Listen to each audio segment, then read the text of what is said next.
हाँ, तो ये खतरा तो है ही है देश के लिए, लेकिन हमें भी देखना चाहिए कि सरकार क्या कर रही है इसके विषय में, लेकिन हमें भी इसके पक्ष में कुछ काम करने चाहिए। जैसे कि हमने देखा शाहीन बाग में जब एनआरसी लाने के लिए आया, सीए लाने के लिए आया, लेकिन तब वो लोग तो विरोध में आ जाते हैं और उनके पक्ष के जो विपक्ष के हमारे लोग हैं, माननीय श्री गांधी जी वगैरह, तो वो लोग डट के उनका सपोर्ट करते हैं, हर चीज मुहैया कराई जाती है। लेकिन हमें धूप लगती है।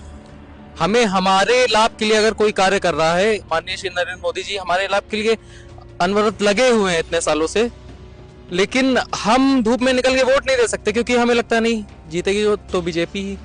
और जिसके लिए हम 400 अगर पार सोच रहे थे वो 240 पे ही आ गए। तो इसके साथ विपक्ष में इतने लोग बैठे हुए हैं, तो हम कैसे सोच सकते हैं कि हमारे काम हो सकेंगे और ये कानून लाए जाएंगे। तो इसके लिए हमें भी निकलना पड़ेगा। नहीं भाई, जब एनआरसी की बात हुई तो यही विपक्ष था जिसने विरोध किया था।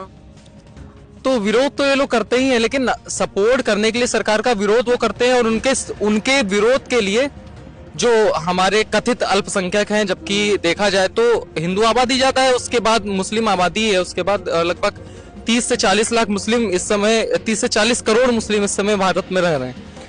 तो अब अल्पसंख्यक कहना लाजिम नहीं है। हम देख रहे हैं कि जहां जहां मुस्लिम आबादी बढ़ रही है वहां से हिंदुओं या अन्य किसी भी धर्म के लोगों का सफाया हो रहा है। चाहे इराक ईरान हो, चाहे बांग्लादेश में हिंदू रहते थे, चाहे कोई भी देश हो, पारसी हो, जहां के भी हो, इजराइल हम देख रहे हैं कैसे ईरान इराक हमला कर रहा है। तो हमें सोचना चाहिए, हम जो भाईचारा करते रहते हैं तो हम चारा ही बनते जा रहे हैं। और अब बांग्लादेश वगैरह में देख रहे हैं वो लोग अपनी वोटर आईडी बनवा रहे हैं, यहीं पर वोटिंग कर रहे हैं और विपक्ष को जिताते हैं, अपनी सरकार लाते हैं, जिससे कि हम कुछ नहीं कर पाते। तो अब हमें भी सोचना चाहिए कि हमारी जिम्मेदारी हमारे राष्ट्र के प्रति क्या है।